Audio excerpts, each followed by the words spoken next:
And welcome back to Historians of the Movies podcast. I am your host and creator, Jason Herbert, and every single week we are bringing you discussions about history and film and history. And this is a special series. This is now our second episode, which covers the third part of the show Masters of the Air, available on Apple TV, about the 8th Bomber Group. Am I saying that right, Luke? 8th Bomber Company? What am I? 8th Air Force? What? 8? I like the number 8. It's my lucky number. Nobody stole from me. It's the 8th Air Force, but within the 8th Air Force, there's the 8th Bomber Command, which is the bombers.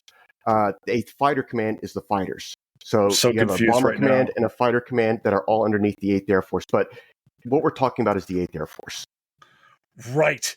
All right. Well, good. Well, the people talking with us today, as you just heard, Dr. Luke Truxal and Dr. Sarah Myers, two of my great friends and specialists in the air campaign of World War II. So the way we're going to roll this episode today is, again, we're going to do some brief recaps, some spoiler-free recaps. So if you're coming to this and want to know what we're going into in this episode, by all means, and then we'll kind of open this up and talk about the episode as we saw it and what's to come. So, all right, Luke, Sarah, holy shit. Happy to be back. Yeah. This was intense, this episode. Yes. I was kind of trying, I told you in the group chat with Sarah, as I was like, I was really just trying not to text you because I was like, have you seen it yet? Have you seen it yet? Because I knew exactly what you were waiting for, because you had mentioned in the previous episode about, I think one of your favorite actors is Barry Keoghan, I think. Yep, definitely. And he is a star in this show, and we are not revealing anything that happens to him just yet in this episode. Nope. Or anyone else in the World War II of the world. Yeah, actually, so people who are listening in should know that the three of us have a group text going on right now as we're kind of plotting out what we're going to do before the episode and things like that. And then there's a separate text between Luke and Sarah, because they want to talk about the episode as they're seeing it. And I want to remain dumb. I don't know what's going on ahead of time. I'm wanting to try to watch this episode alongside everybody else who's listening into this podcast right now who don't know really World War II, so we can kind of have these organic conversations. But that also means that Luke is now chomping at the bit to reveal the stacks of books and information he has compiled for this episode. I don't know what he's got in store for us today, but I know it is a lot. So it is are you going to drop the bomb on us? Sorry. God, I'm dad jokes. I'm so sorry. All right, Sarah, what'd you think of this episode? So the literal phrase that I sent to Luke was, I feel a little bit like they lost the forest for the trees, or if that's how the phrase goes. I always say that phrase. Yeah. Okay. Because I wanted to see them pull back a little bit to give us a big, I feel like you can do both in an episode, have something be really close, right? Look at one experience, one battle, one unit, whatever, but then pull back for a second and give us a bigger picture and then go back in. And I wanted them to do that. And Luke had told me that he felt the same. So Luke, you want to jump in? You're really welcome to. We were texting about this and we had the same reaction because I texted Sarah because I was a bit worried that me being a person who's read a lot about this mission, that maybe I, had just gotten too invested in this mission, that I somehow felt like I was missing something. And so I had to text Sarah. I was like, I feel like I'm missing something. And basically what I wrote down, because I knew that this conversation would come up based on our text, was I felt disappointed in the episode in this way. It's a very good episode. But the way I described it to Sarah, it's like the student that turns in B+ work when you know they have A+ potential. The episode does have A+ potential, but if a few scenes are rewritten, a few scenes are done just a little bit better, I think you have a incredible episode there. But it got so down into the mission that we just never got the context. We never got the big picture very well. And that's just missing throughout this entire episode, is the bigger picture. And they got too zoned in on the bomb group, and they got too zoned in on this one particular raid. But not even just this particular raid, they zoomed in even further than that to this bomb group in this raid. And I think what would have helped is widening the picture a little bit at some point in the episode to a scene with, maybe 8th Bomber Command or, 8th Air Force Headquarters, just do a little bit of a widespread shot a little bit to kind of take this whole thing in from a larger picture, because we just got too zoned in. What they did very well. And right before I walked up here, one of the things that hit me is this was an episode about choices that you make in combat. And there's lots of scenes where choices have to be made that involve life or death decisions. And I'm not going to go into spoilers, but that was my big takeaway. Is it was a very good episode, B+, but it's just missing that extra thing to just have that real impact that the Pacific and Band of Brothers have. I love the theme of choices. That was great. Thanks. Yeah, I actually wrote down the fog of war because of the fog of war in this episode, but we're going to get into that. This is good because I was hoping we could really not just fanboy over this series and really have these critical engagements with this. Because I was telling Sarah before we started recording, she's like, "What do you think?" I'm like, "Me likey, me planes go splody." And it was like the action of this was great. And you guys had told me the week, they even pulled back. They could have even gone even further. So this is really cool to hear you guys' response to this.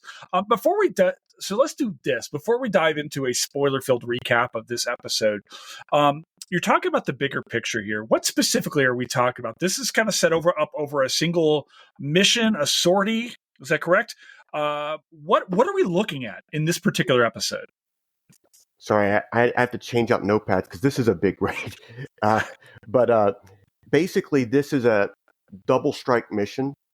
And one of the things that gets missed in the big picture is that the purpose of the raid is, yes, you want to hit the Regensburg aircraft facilities, but what you're really after is the ball bearings at Schweinfurt.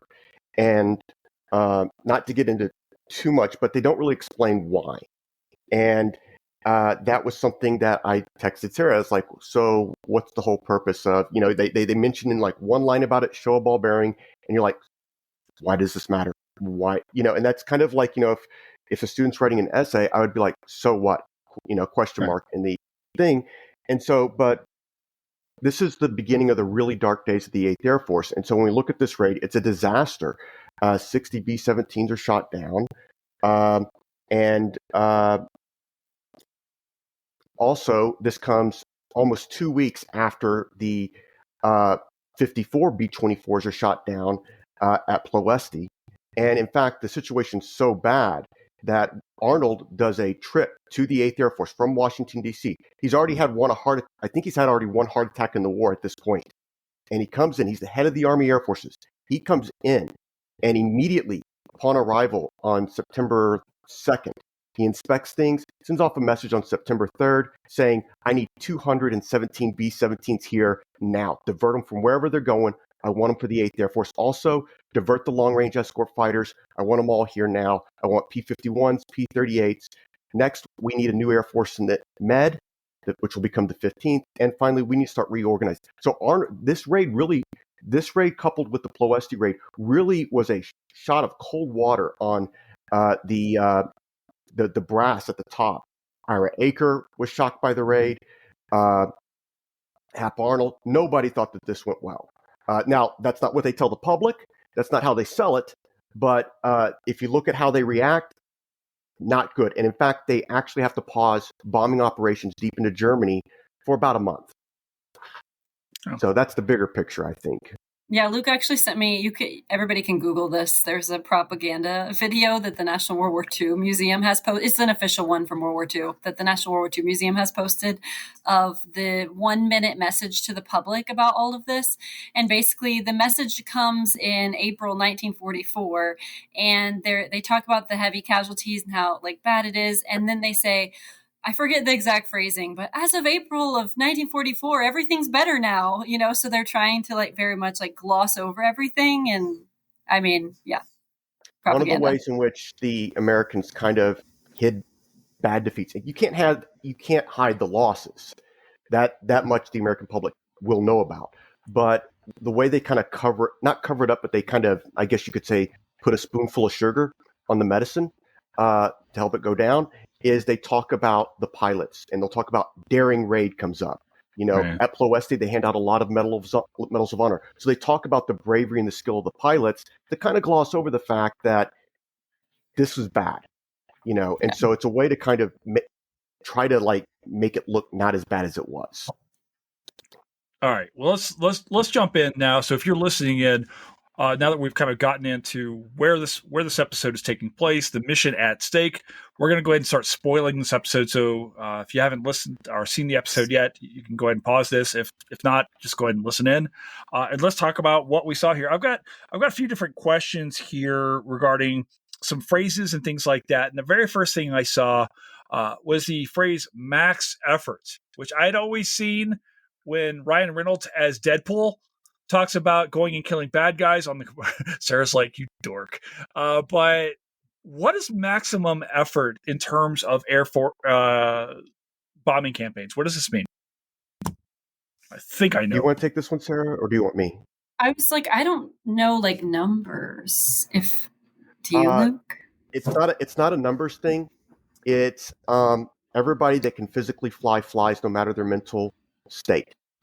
If you can get in a B-17, I'm remembering and something you can different. Okay, operate the machinery, you go. They explain it better in the film 12 O'Clock High, because they actually asked this question. The flight surgeon asked it, and he basically says, what is a maximum effort mission? The first bomb group commander says, I don't know. The second guy says, basically anybody that can fly flies, no matter their mental state. And again, this is a conversation I had with a flight surgeon before he passed away at a reunion, and he basically said he tried to end this policy unsuccessfully. But the reason why is, and I'd heard other veterans talk about, is you get a pilot up there that is not doing good, that is not mentally fit to fly, bad things happen. And in this one case, a collision happened during forming up. And I actually got to interview the tail gunner who watched it happen. He was in the tail position, saw it happen as they were forming up over England. He said he couldn't explain what happened, but the plane basically just veered into the other plane. And the pilot was the pilot that was put on a max effort mission, despite the flight surgeon desperately protesting not to put him on the mission. But they still had to put him on because it was max effort. So max effort, if you can physically operate the machinery, no matter your mental state, no matter where you're at, you're going.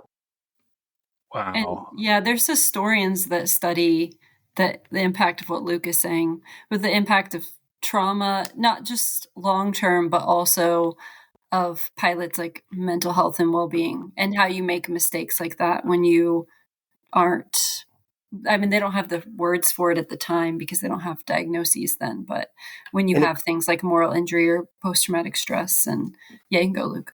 Oh, and I would say that Sarah's right on the PTSD. They made flak houses to try to get people to, they would go to these places to relax, recuperate.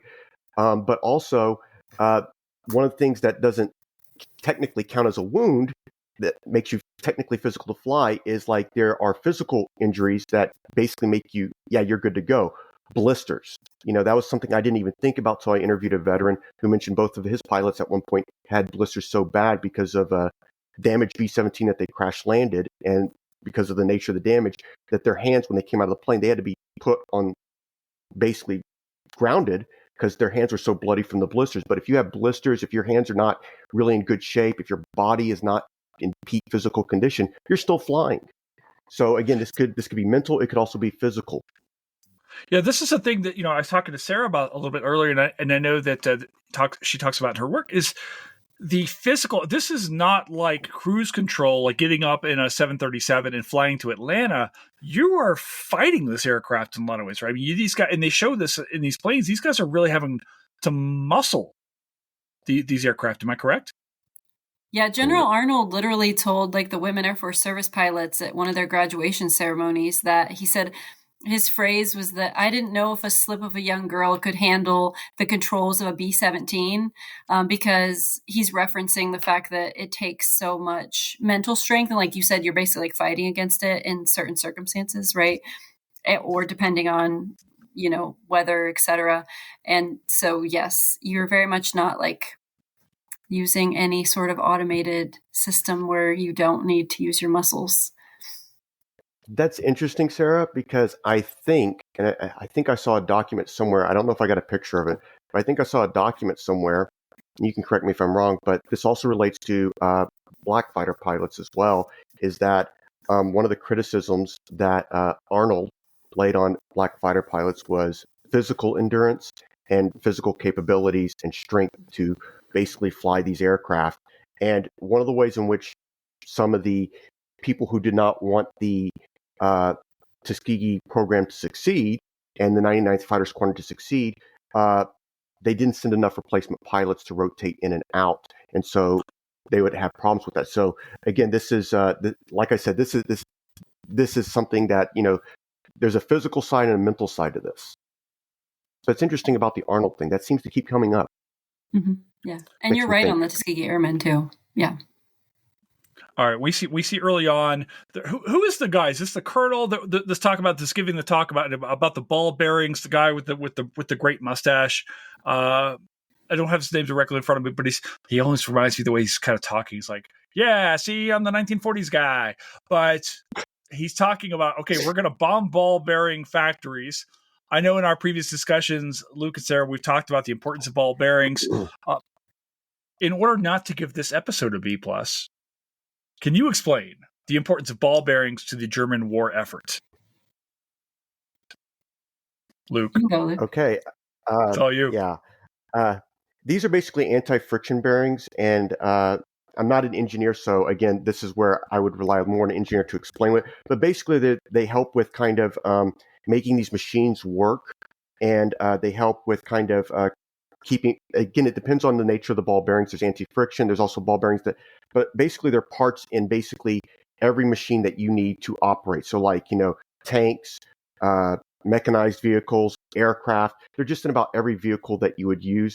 I've even seen stuff like ads for them. They're around today. I've seen ads for them like in skateboards. So they help with wheels moving. And again, an engineer could probably explain the elements of a ball bearing better than I could. But they're just in about every vehicle that you would use to wage war. Now, it's not just that this is a vital part in all these big, vehicles, planes, aircraft, tanks and stuff, but also it's the way the ball bearings have been dispersed or lack of dispersed. There's all kinds of other German systems that you could target that would also have the same kind of effect, like oil, or like oil would be the biggest one I would think of. But why go after ball bearings instead of oil at this point? Well, 57% of the ball bearings are produced at one location in Germany, Schweinfurt. So you knock out 57% of ball bearings in a successful raid. The production is not dispersed like all the other German industry at this time. And you can cause a lot of problems for, shall we say, German war production in producing aircraft, tanks, bombers, and all the stuff you need for the heavy weapons of war.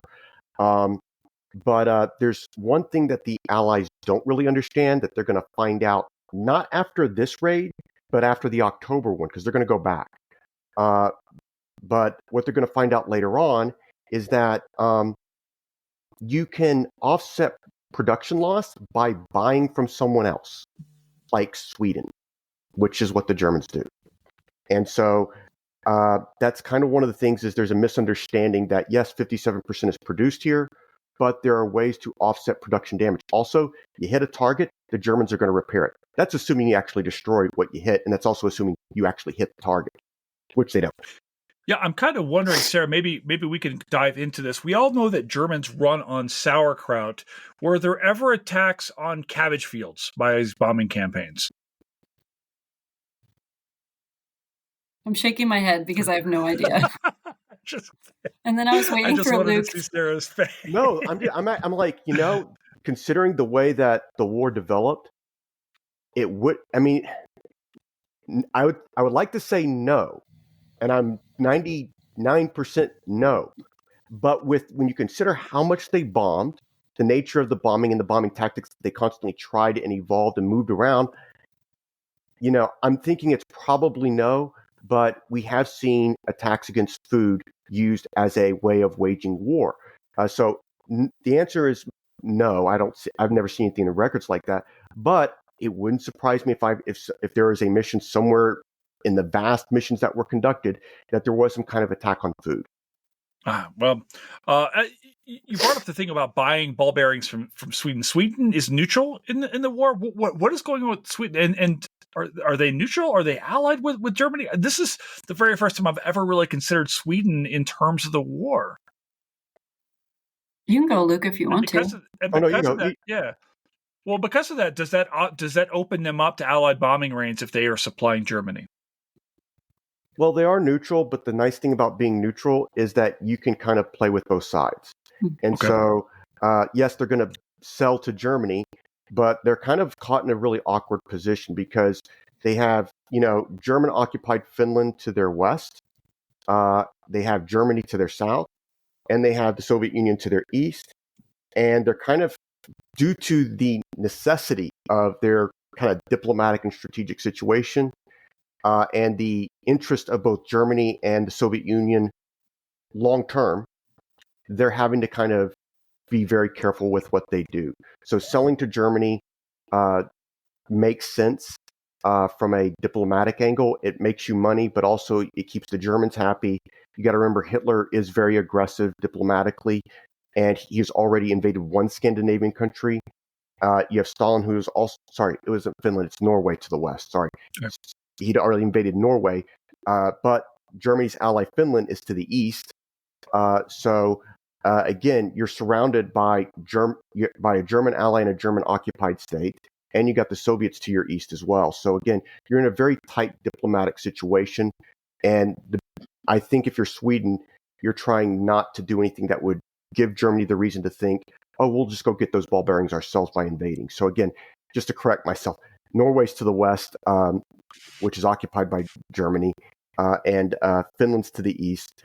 And again, Finland is a German ally. Well, to be fair, I'm an Americanist, so I don't really know what Europe looks like. So that's okay.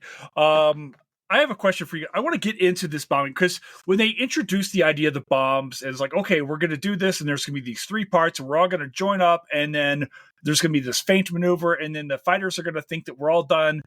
They're all going to resupply, and then that's when the real bombs are going to come. And I'm like, oh, this mission sounds awesome. We should do this mission. Why does this mission go to hell? What's there's a wait because of cloud cover, and then it feels like the brass just decides, oh hell, just send them up and we'll figure it out once we get up there. Is that what goes on here? Sarah, do you want to handle big picture? Or do you want and then I jump into the? I was thinking you're okay. You can go. I'll just keep jumping in. Oh, go ahead. Yeah, you can go. Okay. This is one of my criticisms of kind of the episode is they don't really adequately explain all the events that kind of cascaded to create this moment. First, we got to start off with the fact that this raid had been planned quite a while ago. This raid is being championed, like the Ploesti raid, by Hap Arnold, who is very hard on his Air Force commanders and is unrelenting in his pressure and known to either personally choose someone out in a very nasty tirade or send a very nasty message to indicate his displeasure. So he's very hard. He expects results immediately. This raid's been planned for a while. They've had to put it off, not for clear weather in England, for clear weather and bombing weather in Germany. And so they have delayed this mission for about 2 weeks. It's supposed to go off sometime around the first week of August. They've had to keep delaying it, even before basically, starting it off like they did today. Sorry, not today, but on August 17th. The morning of August 17th, the guy that's planning the raid, he's the head of 8th Bomber Command, Fred Anderson. This is his baby. He's under pressure from Arnold. He's under pressure from Acre to deliver. But they've delayed this thing so much that basically if it doesn't go off on August 17th, there is no raid. That's the first thing to kind of keep in mind is there's a lot of pressure on Fred Anderson to make this raid happen on August 17th. This is the last chance they send it off. The next issue is the fuel. The travel to North Africa is you're going to be really pushing the fuel because they don't have the B-24s. They're using extended tanks on the B-17s to push the B-17s there, but also because of the long flight time, they have to have enough daylight to land in North Africa. So daylight's a problem, fuel's a problem. So any delays, you can't have these guys looking for an airfield in the middle of the dark. Can't do that. So that's the next major problem that kind of creates this kind of perfect storm that we have. So again, they got to have enough daylight to see the airfield to land. They don't have modern equipment like we do today. And then the third thing that happens is the fog. Fog rolls in and it delays and delays. And, the way I write about it in my book is I feel for Anderson. He's sitting in there and he knows he is going to get in deep trouble if he cancels this raid. But at the same time, it's almost like he can't cancel the raid with the pressure that's on him to basically make this raid happen. At the same time, the weather's not good enough for takeoff. And some of the B-17s are capable, and this is something I'm still working on the technical details, but basically you can send part of the force early. And that force would be LeMay's force, which is several bomb groups, including the 100th. But if you delay too long, they won't have daylight to land. So this is where the daylight and the fuel come into consideration. So Anderson knows he can only delay so long. Ultimately, what he decides to do is to violate kind of the spirit of the mission, which is, I still got to send this thing out, but I'm going to send it out not how he wrote it up, which is, I'll send out the first wave first, wait for the weather to clear for the much larger wave, which is 230 B-17s. LeMay's strike force is, I don't have the numbers with me right now, I should, but it's not nearly as large. It's only about 1/3 of the entire strike force. So LeMay's force basically is sent out ahead, as they said, 5 hours ahead. And then the other B-17 formations kind of come up into the air afterwards. The problem that this naturally creates is, one, you're going to be attacked. The Germans are going to be allowed to attack the Regensburg force and the Schweinfurt force piecemeal instead of together. The pump fake, as Neil Harding, commander of the 100th Bomb Group, kind of points out, isn't going to work. The 1-2-3 jab, which it's not a 1-2-3 jab, it's more of a left jab and a right hook. That's not going to happen. And so what happens is the worst case scenario when Anderson tries to get this thing to go, which is the first wave is going to get hit hard, as expected. But reinforcements, because of that first wave getting hit, are going to be vectored into the Regensburg Schweinfurt area from Eastern Germany, from all parts of Germany. And as that first force is getting attacked, the Germans radar operators can see the other force forming up over England. And so they start bringing in more reinforcements, fuel, ammo. And so they're ready for that second force in greater numbers than they are for the first force. And so, again, this is a massive raid. And the main reason it goes wrong, in my opinion, is I feel like Anderson was never given the full permission to scrap the mission. Yes, technically he was, but with the pressure he was under, I don't feel like he felt he could scrap the mission, and it should have been scrapped. And that's basically kind of what went wrong. And again, it's kind of a combination of multiple bad things happening at the same time to create this separation. I hope I explained that very well. No, that was absolutely terrific. Sarah? Yeah, I was just going to say, Luke, you did great. The only thing I was thinking too of what Crosby says in his memoir was talking about like the limited range with gas, but also what I had said before about how like pursuit aircraft and like their capacities for long range, like I don't remember, Luke, if you sent me a map or if it's something I was looking at, but like the P-51 Mustangs could go like 200 miles, I think. And then like, I don't know, they like are able to go longer, whatever I was looking at. It's just interesting to think about, like, when we're doing these deep raids into Germany, like how vulnerable the bombers are. And then also even when we are incorporating pursuit aircraft, how the pursuit can't go all the way, like in 1943. And so just thinking about like the range you have. I have a question about, like, we'll get to the disaster of the bombing and all these guys that get lost here in a second. There are two main questions I also had regarding the raid itself. They both revolve around Africa. One, by 1943, Africa, the Allies have complete control of Northern Africa. Is that correct? And then two, they're really able to fly after these bombs drop over Germany able to fly over the rest of Europe and over the Mediterranean? Are they able? Is it just because Germany doesn't have the defenses, or are they flying at such a high?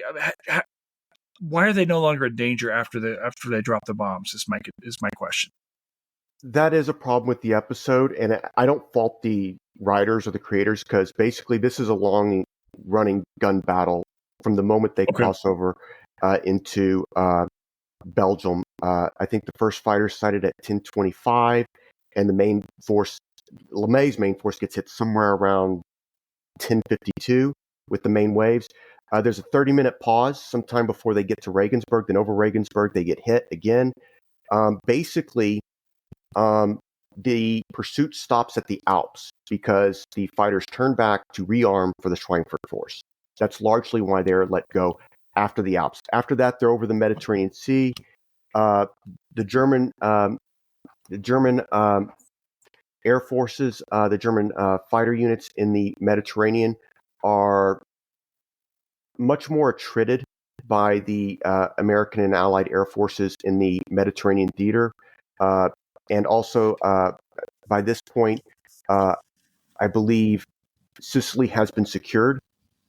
Italy has. We still haven't really gotten into Italy yet, but again, at this point, North Africa is secured. Sicily is secured. There is a safe route once you get over the Alps. Also, you got to remember Switzerland's neutral. So some of the guys actually bail out over Switzerland. And in fact, if you read some of the accounts, they're trying to angle their parachutes to get into Switzerland. No kidding. Okay, yeah. Well, I have questions on the bailing out here in a moment. I have a quick question before we get into the battle itself. Cloud cover. I had a question regarding this. Cloud cover seems to be both a plus and minus here. How do we feel about clouds? Because it seems like they're an impediment to joining up as far as like the danger of collision, in-air collision, and so forth. But you need them to not be there if you want to bomb. Like, what's the deal? How do clouds play into these bombing campaigns? I was going to say before, can I correct something I said earlier? I meant to say the P-47s instead of the P-51s because I was looking at my notes wrong. Because I was thinking about how Schweinfurt's raid, like there's 291 bombers that are escorted by P-47s, but only for the 200 miles. So it's basically the halfway point, because they're going 400 miles into Germany. So I just wanted to correct that. As for clouds, so, I mean, there's lots of things you could say, so I'll let Luke pick up from where I leave off, but I was going to say that, like, there's been talk in the episodes, like, different, I watched it, thinking about it from, like, the perspective of somebody who doesn't know anything about, like, aviation or World War II aviation, or thinking about how you can fly using instruments, right? Which they reference sometimes, which I realize, like, for a lay person, that just means that if you can't see out the plane or can't trust what you're seeing because of clouds or storms or whatever, that you need as a pilot to be able to fly just according to the instrument panel in front of you. And there's, a device that lets you practice that on the ground that looks like a little miniature airplane. But so you should be able to do that, but it's still, when you have that many planes like flying in formation, this is where I'll let like Luke take over. You still run into the issues that we talked about of basically like friendly fire, right? Where you like have planes that could accidentally run into each other, etc. But Luke, you can go if you want to.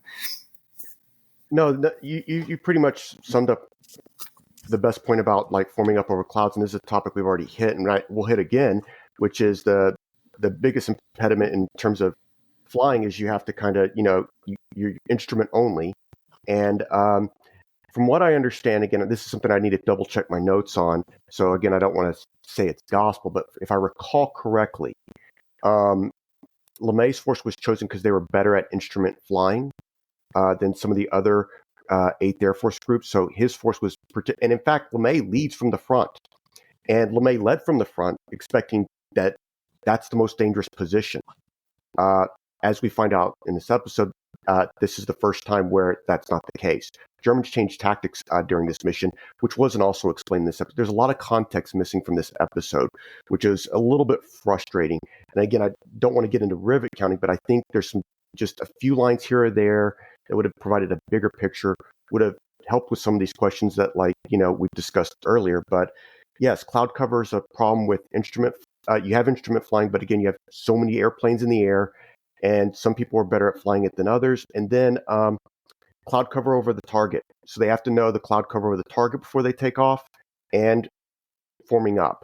That's the two biggest issues. And one of the problems is this doctrine was tested in the American Southwest where there was no cloud cover. So when it actually starts to meet kind of the realities of Europe, and you have so much cloud cover in Europe, this becomes a problem. And it also affects the bombing seasons. There's a bombing campaign season, quite literally, because of cloud cover. Oh, wow. Okay. All right. All right. Let's jump into the battle itself. I remember I wrote down here. I kept a notepad. I think as you guys do as we were watching these shows, and I wrote down the following 5 words. So this will be awful. Luke, you said they even pulled punches on this this battle. Can you talk a little bit about how bloody and how awful this is for the men in the air? This is one of the punches is a mental one that they pulled that I noticed. As Sarah mentioned, the P-47s have a limited range. I can tell you almost exactly the town where that fuel ran out because the Germans knew it. Eupen, Belgium. And one of the scariest things that these deep raids would have before the P-51 and the P-38 made its entrance into the 8th Air Force is that American bombers, a lot of times, would be able to see the German planes forming up way into the distance and preparing for their attack runs. They could see them climbing. They could see them getting set. In some cases, they could see them kind of getting all ready to pounce.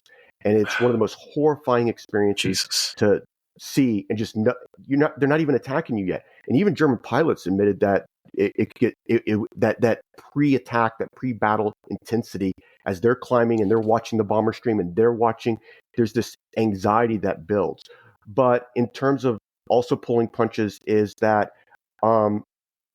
Crosby said it was like, if I recall, there were parachutes littered from their formation, and not just the 100th, but all that first wave and the second wave, parachutes, you could follow the entire track of the raid by the B-17s that were falling out of the sky, by the smoke, by the parachutes.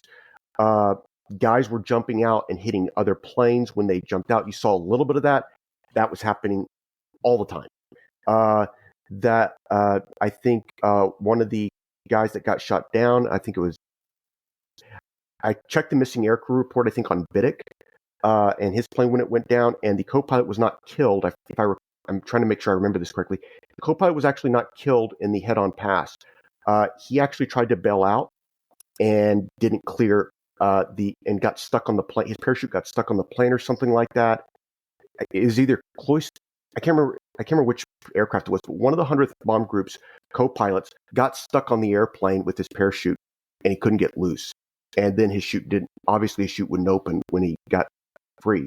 So there's a lot of bodies flying around in the air. Crosby notes it. The missing aircrew reports note it. And it's the reason why it's hard to keep track of which incident happened to which plane is reading through all these missing aircrew reports. They read very similar in seeing bodies flying around through the air. And it's not just one here. It's a lot of bodies flying. Guys bailing out, guys getting killed. Usually these guys fire in burst fire to not, overheat their barrels and to save their ammo. This is one of the few raids where they're just hammering away and there's hardly a pause between bursts. And so when I say they toned it down a lot. And also, I mentioned this to my wife. I said, this is only a 48-minute episode. This mission went on for hours. This air battle went on for hours, nonstop. And so, when I said they toned it down, they really did. And I don't think, I think that was the right decision, but, it's just hard to really capture. The point I'm trying to make is it's hard to really capture how chaotic, how long, and how bloody this battle was. Sarah, what were your thoughts on this battle? I liked what Luke said earlier about choices, because what I was thinking about a lot was just thinking about the scene that Luke just set for us, how many individual decisions are made by not just the pilots in trying to decide do we bail? Do we keep going? Like, do we try to land? Like, what are we going to try to do here? Depending on the nature of the men and their injuries who are in the plane, right? Or trying to decide, like in the one instance you saw with the ball turret gunner, right? Do I leave someone who's stuck in here to bail and potentially save myself? Because once you reach a certain altitude, it's too late. You can't parachute out. You're going to die, right? So you have to make that decision, and everyone is making all these little tiny decisions in the midst of war. So in the chaos of everything that's happening around them, with the trauma that they're all experiencing, and they're just all trying to like quickly make decisions. And so I was thinking about that, and I was also thinking about how, like, when you think about World War II, and we think about how there's like the POW MIA, like accounting agency, or groups like Colin Colburn's Project Recovery, like a civilian organization that try to find missing POW, or not just POWs, sorry, but missing personnel from U.S. wars.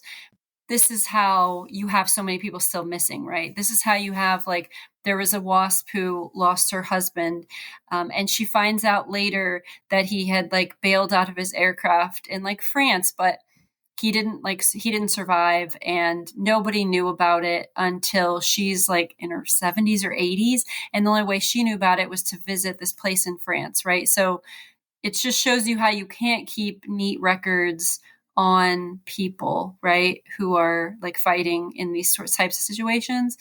And also, I don't remember which character said it at the beginning of the episode, but I loved the line, whoever said, "Lives ain't worth a nickel." I don't know if either one of you remember this. It was just thrown out at the very beginning. No.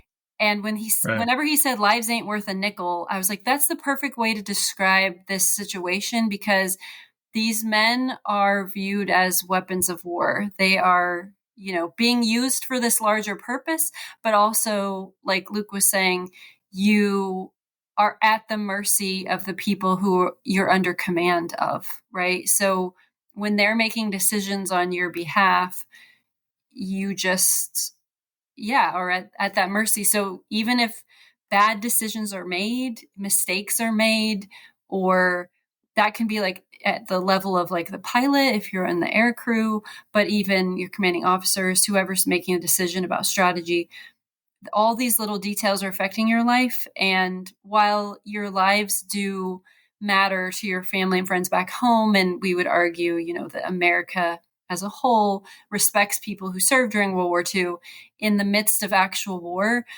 your life really isn't worth very much, because there's a larger like purpose or mission. And oftentimes you have to basically just decide at what cost, right?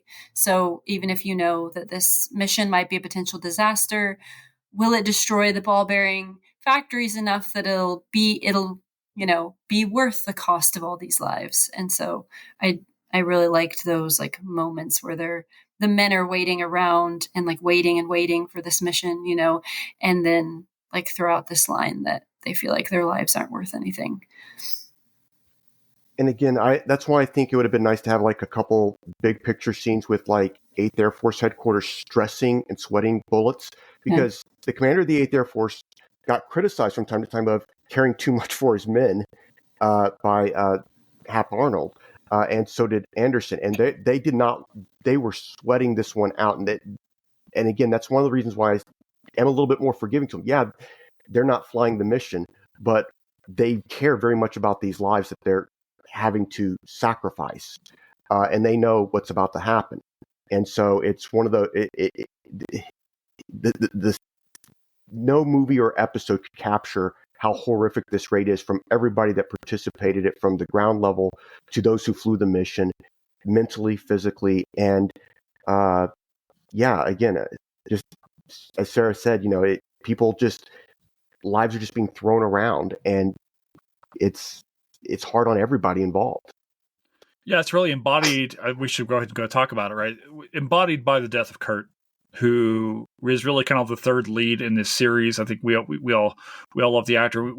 He of the three guys, he seemed to have maybe the sweetest presence. I don't know if this is the right way to say this, but he was, he felt, a competent pilot we'd seen him land a really damaged plane in Scotland in the first 2 episodes, and then he just, boy, when he's going down, you're hoping for a moment that he's going to be able to pull it off. He's like, I've got this spot, we can do it, and then, oh my God.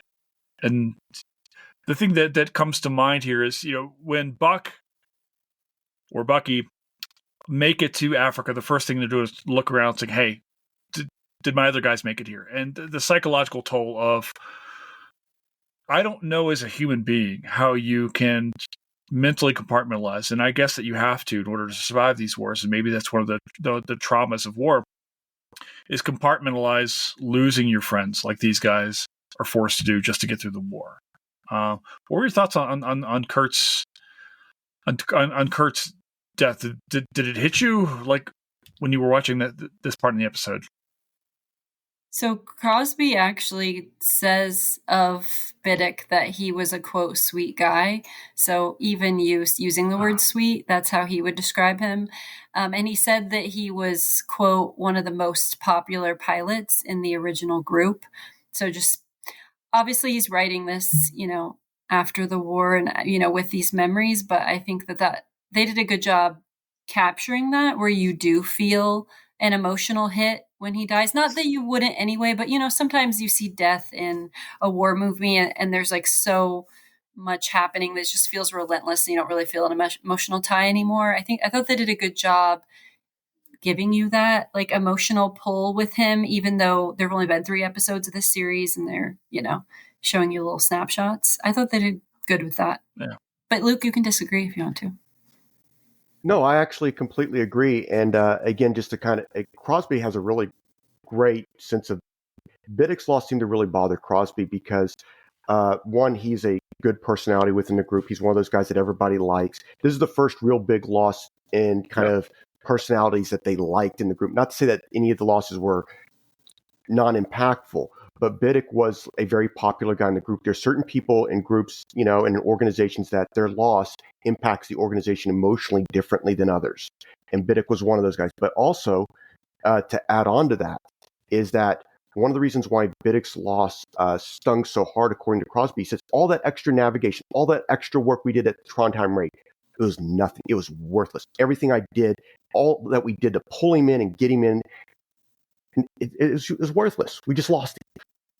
Yeah. And that was how it reads. And you could see the frustration, the anger, and the despair in Crosby's writings on it. And the entire Trondheim raid to Crosby felt like the entire aftermath of all that navigation felt worthless, because what they did to save him didn't save him for this raid. Do we get a sense, guys, of what the Germans are going through? Obviously, this show is thus far been depicting the American experience. Do we get a sense when we see these German pilots, the Luftwaffe, going up against these bombers, and they're also, as we see, taking losses? I know one of the narratives of the war is as the war goes on, the Luftwaffe takes such heavy losses that they're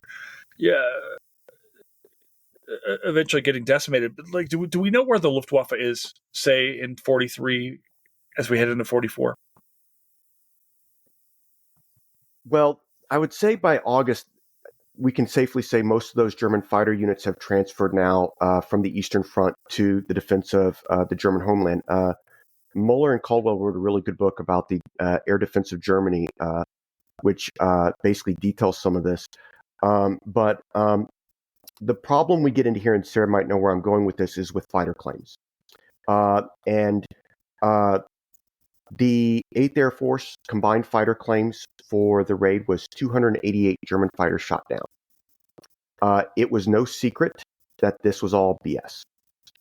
Guys claimed a lot of planes they did not shoot down, and there's a lot of planes they damaged that made it safely back.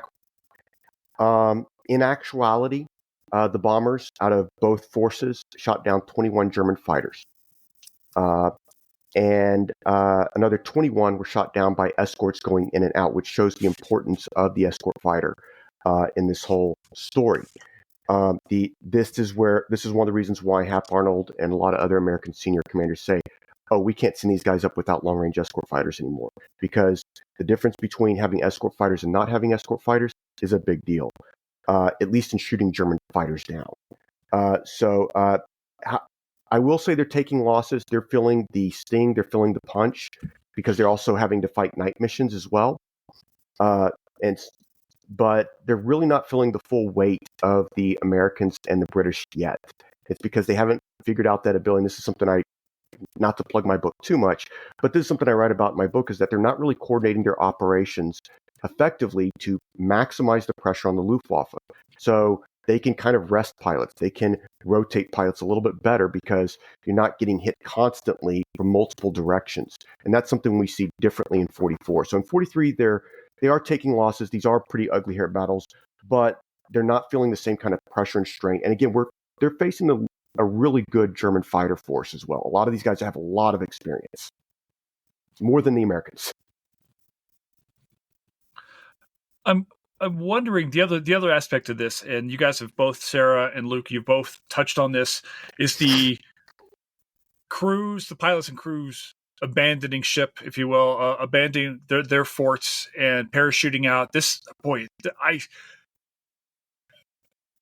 I didn't know it was so commonplace. I don't. That may sound naive, but it just seemed like, okay, we're out of here, And so we have a lot of guys who are, and I guess they're going to get from the previews. We're going to get into this more into the following episodes.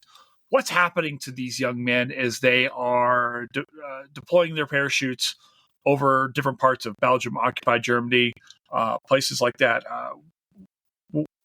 Is that a thing we're going to dive into more as this series goes on, or what happens to these guys? Are most of them getting captured? Are they finding their way back home? What's happening here?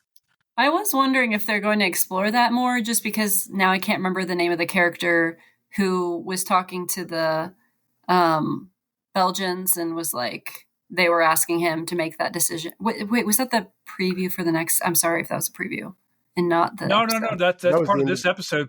But it was in my mind maybe the most terrifying part of this episode was when he's like, you're not gonna look at me, you're not gonna remember my name, you have to make a choice. And I'm like, are they gonna shoot him if he says he wants to be captured, or if he says I want to escape? Like, what's gonna? I was worried. It's literally, there's so much you could say, but it's based on the whims of where you land with your parachute, right? Like Luke was saying, you hope for the best, but the people so when he said in that moment, when the Belgian was saying in that moment, that man, and he was like, you have two choices here, right? When he mentioned the Germans, he said, if you're taken as a prisoner of war, the Germans will follow the Geneva Convention, just so you know. But then also you have the chance to try to lead, so you have this moral dilemma, right, of what you want to do or whatever. Mm-hmm.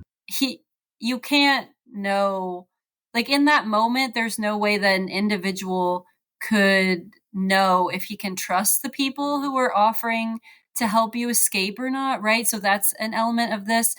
And then there's also the element of, you think of France, right, where there's a chunk of France that of French people that want to help you get out, and then others who are allied with the Germans. So it depends on people's where they lie politically, but then also it depends on, even for people who are captured and are prisoners of war with the prisoner of war experience in the Germans, which we can talk more about later if we want to, but there was a book, it's a memoir, it's called Red Tail Captured.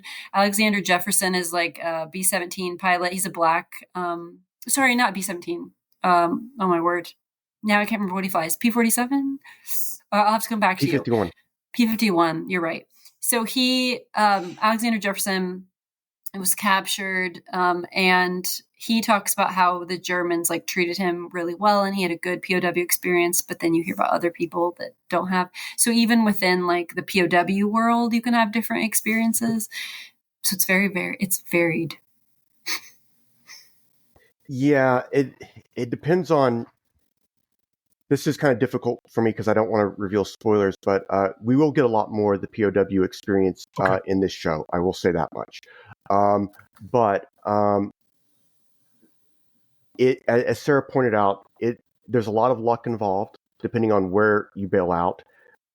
There's also luck involved in not just the location, but which side, how the people feel about you when you basically land. So if you're in the occupied countries, It depends on their attitude towards the Germans. Also, it depends on if the Germans have spotted your chute and are on the way, because sometimes the resistance or people that would be more inclined to help you realize the Germans are about to be there in about 5 minutes, and they're just going to go, we're handing you over to the Germans. They're already here. I actually knew a B-24 co-pilot that had happened. He landed, and an Albanian woman captured him. And basically, she said, the Germans already saw you. They're going to get you anyways. So I'll take the silk from your chute because I want that. And then I'll hand you over to the Germans when they get here because the silk's so valuable. But we see that a lot, in the occupied. But in Germany, it's even worse because that luck factor, it depends on how recent a raid against Germany's been and the nature of that raid. Because after some of the firebombing raids against Germany, some Americans are executed by the local townspeople who capture them. It's not uncommon. So again, there's a lot of, depends on where you land, depends on who you meet. And again, there are also some Germans that if they capture you, they'll hand you over to the Luftwaffe. And it also depends on what camp you go to. Do you go to a camp run by the SS? Do you go to a camp run by the Luftwaffe? Which camp do you end up at? And how's it run? And where's it located? And so there's a lot of factors basically that are in play here. All right. I have one final thought regarding this particular episode, which is when our few planes make it back to Africa, they are in absolute tatters. It's completely shot to hell. I am shocked by this, and I wonder what happens to these planes. Are they able to patch them back up? Do they replace them with new planes? What happens to the planes? These planes are shot to hell and back with hardly with a wing left on them. What happens to the planes themselves? Are they able to take these things and get them back at airport again? That's the ideal. Yeah. Right? Is to be able to use resources. Yeah. Man, I had that stat, but I left it in a different room. I written it out on a notepad, but there's a lot of damaged planes from this raid, obviously. But a good chunk of LeMay's force that flew to Africa, those planes are scrap metal. They are not going to be able to fly. And so the other pilots are going to have to find different ways to get back. And there's different ways you can fly them back and get them back to England because, the Allies do control most of the Med at this point. You just can't go directly back over France. Now, those that are able to be patched up and fly again, they get a few days of rest while the ground crews repair their planes, and then they got to fly another mission. They load them up with bombs. They fly a mission into occupied France. They hit their target, and they fly back to Thorpe Abbotts where they land. And so there are some that have to go fly another mission a few days after this. Others have to basically either by plane, I think it's by plane, fly around basically Spain and basically make the trek back to the United Kingdom that way. But there were a number of planes that were scrap metal, and according to LeMay's report, all 4 crews that ditched in the Med were recovered, and so they are also sent back to the UK as well. Well, I'm feeling all of a sudden much, much better about my flight to West Palm Beach on Wednesday after seeing what these planes can go through, because I think if these guys can handle Nazi-occupied France and whatnot, I can probably fly over Arkansas. All right, guys, final thoughts as we're heading into episode 4 next week. What are we looking forward to?